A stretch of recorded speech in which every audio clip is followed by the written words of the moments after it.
So, Engrosser script is an interesting phrase or an interesting name to grant to this style of writing because an engrosser is a professional document designer from the 20th century, really.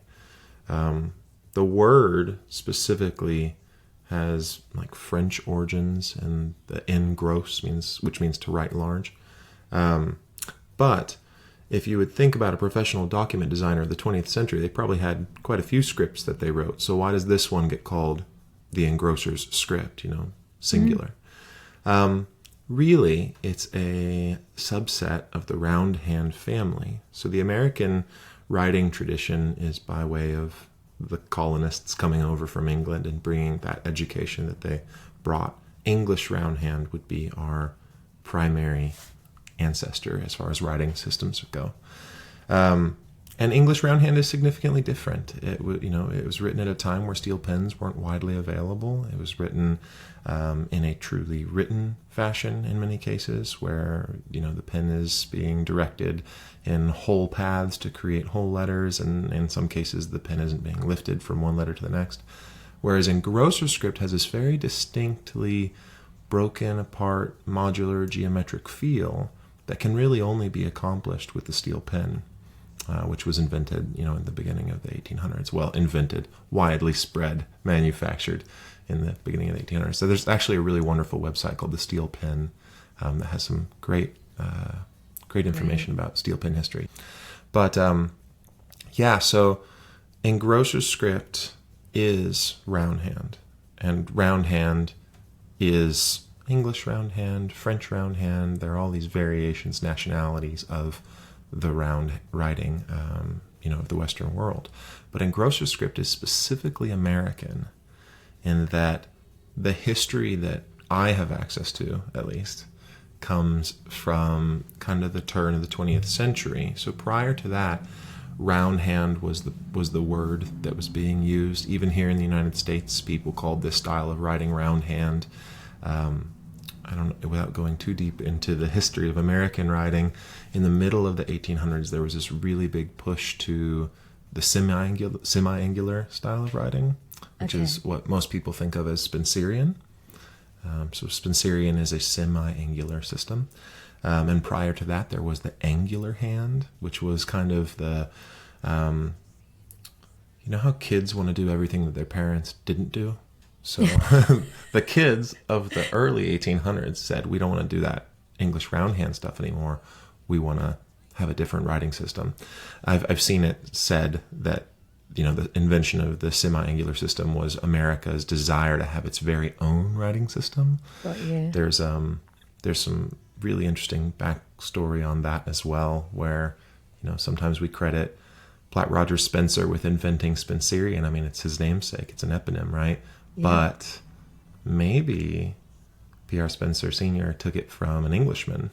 So you can check out inpursuitofpenmanship.com. My buddy Michael Gebhardt wrote a really wonderful research paper on that specific subject of maybe that there's some, in true American fashion, some plagiarism and renaming going on here. Amazing. That's a rabbit hole for us all to go down. Brilliant. Oh, yeah. It's beautiful. It's a beautiful article. It really is. But anyway, around the end of the 19th century, the beginning of 20th century, there is a really important book that was published as far as my understanding of English script, and that is the Zenarian alphabets. I'm holding it up right now, a little ASMR for you guys. Can you just flick through some pages just to give us a feel for it? It's like beautiful. In this book, which is this is a first edition, so this is 1895. There is a little section here that I would like to read a passage from. Please. It says, "No style of writing is so widely admired by educated people as roundhand. No style is more easily learned, and no style is so well suited for the engrossing of resolutions, diplomas, valuable documents, etc., as this. After proper practice, it can be written quite rapidly, nearly as rapidly as the usual ornamental styles of light line forms. If you wish to do fine art engrossing, you cannot ignore nor neglect this appropriate style of writing. It is many times more rapid than lettering, and oftentimes more beautiful and fitting. It captivates alike the sage, saint, and sinner. Wow. Wow. So, what's really important there is that that's under the heading of round hand in this book in 1895. So in 1895, Charles Zaehner, who's a luminary of American writing, he calls this round hand, and then he shows exemplars for this exact style of writing. And then in 1900, there's a blue cover, a second edition of this book that comes out, and the heading no longer says round hand, it says round hand or Engrosser script. So right there's a shift. There's some kind of colloquial adoption where people in the industry, people around town, are saying this Engrosser script stuff. Now, I have been the projector of many terms in the calligraphy world, so this could very well be that Charles Zaehner was just saying we should call this Engrosser script, and he's making a decision himself. It could also be that his colleagues are calling it Engrosser script, that he's seeing it published in professional journals as Engrosser script. The history for this stuff is somewhat accessible, actually very accessible as far as calligraphy history standards go. We have a lot of written record, but I always like to operate with some amount of healthy skepticism that I don't know the exact story, because you will adopt some view of that this is the way it was, and then someone will show up with a journal that goes, actually, this is what happened. And you just gotta go, wow, that's amazing, and update your thinking as you go along. Yeah. But anyway, that's kind of the beginning of Engrosser script, is right around then. That's incredible. And so it is really kind of birthed from the sort of certificates, these kind of formal documents that engrossers would have been writing, and then kind of offered as a more common way of writing other things, like, I guess, letters and correspondence and stuff. And then does it become kind of mainstream, or would you still have to be a really skilled engrosser? That's a great question. So historically, colonial Americans were not wonderful penmen. If you look back at our founding documents, they're a little rough around the edges. But that makes sense, right? You wouldn't expect the super successful English writing masters to go, hey, they're doing this whole thing over in America. Let me uproot my whole life and go over there and teach, handwriting to these colonists. So for a while, there actually weren't writing schools in the United States. It took a little while for them to be established. So that said, there are generations of people that are being taught kind of watered down round hand through the memories of people who didn't necessarily have great teachers. And a lot of this, the early American history is kind of characterized by the itinerant writing teacher. So you have a small town and there is a schoolhouse, but there's no regular writing teacher. And then there's a writing teacher that comes through town for a couple weeks and he teaches something in the summer. I mean, there are many, many American penmen that's their origin story, is that in the summer of 1872 a man came through town and taught me how to write, and that set me on this whole life of being a penman. It's like, wow, that's an impressionable young man going to an interesting summer camp. But as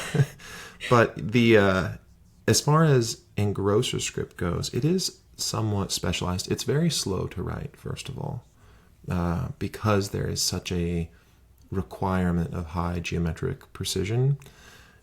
People bunch up on their writing. I'm actually going through a little bit of this week. I'm having trouble with my writing because I'm pretty stressed about other things in my life, and that's telegraphing into my posture and my desire to control these little piles of ink very specifically. So it is something that you want to be a little bit zen with, a little bit relaxed, and I call it carefree nonchalance. You want to have this natural disposition of that this is not a race. You're writing this way because it's beautiful, not because it's quick. The semi-angular writing that we mentioned before, so that would be the ornamental penmanship, the Spencerian, even the business penmanship, which is kind of what came after the 20th century, really. That would be much more useful for writing letters. It's not that we don't have Engrosser script letters. It's just that when you see an Engrosser script letter, you're seeing several hours of work from someone, whereas when you see a business penmanship or an ornamental penmanship letter, you're seeing several minutes of work from someone. So if you ever get an Engrosser script letter in the mail, that's a little gem. That someone put some work into that for sure. That's which amazing. Which is cool. Yeah. And it's lovely because it is really a massive distinction even today for people understanding the difference between handwriting and calligraphy, and really to the point that they're not one and the same. They're very different and they serve different purposes. I know we mentioned it at the beginning, but why Engrosser script? Yeah, why? Well, I started out with the broad pen, and I fundamentally didn't understand how to have the appropriate amount of ink on my pen, so it was quite frustrating. A lot of blobbing, a lot of dropping. I kind of thought, well, maybe I'll go to markers because at least they don't drop your ink. And I was introduced to the pointed pen through some photocopies, actually, of the Znerian manual, which is a seminal work on the style American penmanship that you can download from my website for free.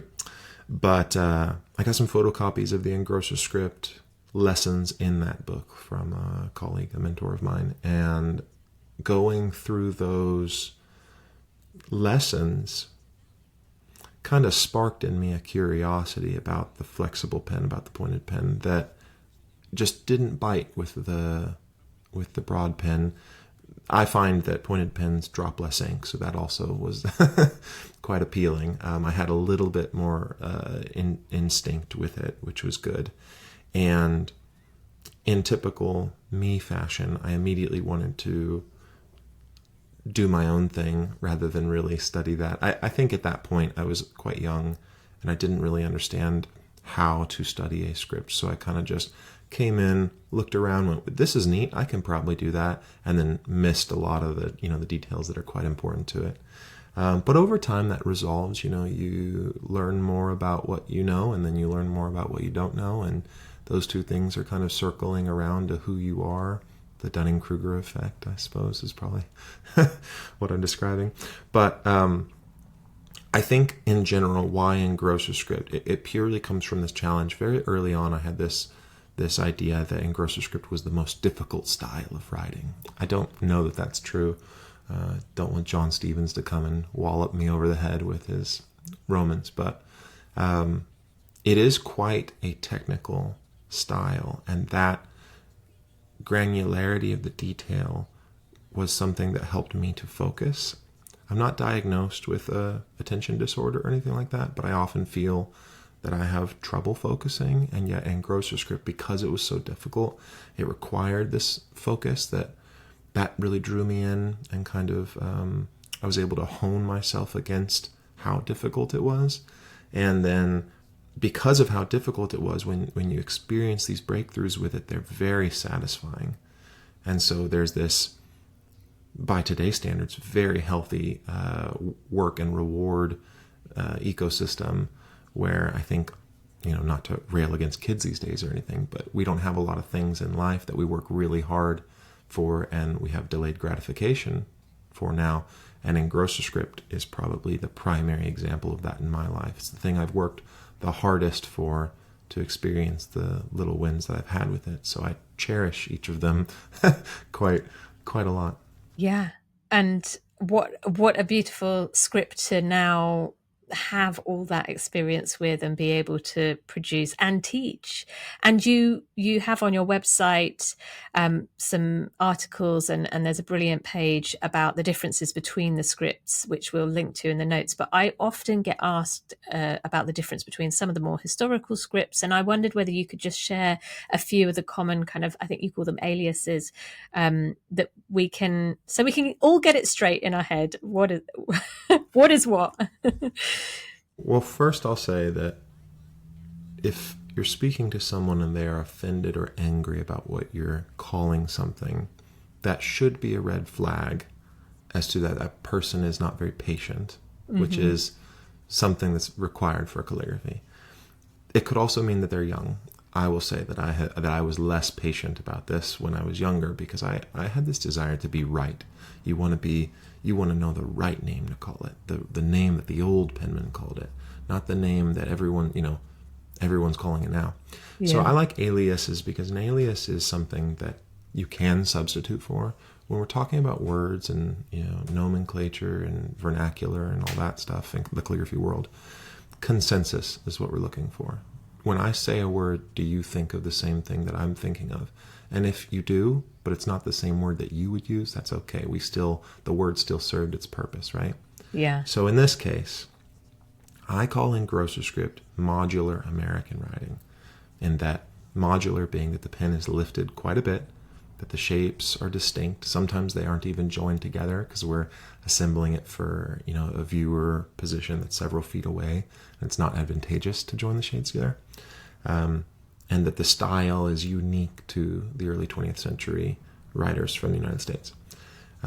It is still very much a round hand style of writing. It would still fit in that classification. Some of the old penmen called it engraver's script. There's some really wonderful works by Jones and Mataraz that call it that by their title, the title of the book. And that kind of comes from the idea that this is the style of work that bondsmen and certificate designers were using, and then those certificates were being engraved. I've heard it said, I think Joe Vitolo says this quite frequently, that engraver's script is a name that was given to it because it looks like engraving on paper. I can't say that I agree or disagree with that, because I don't have a lot of experience engraving. But there are distinct shapes, so it would stand to reason that that could be the case.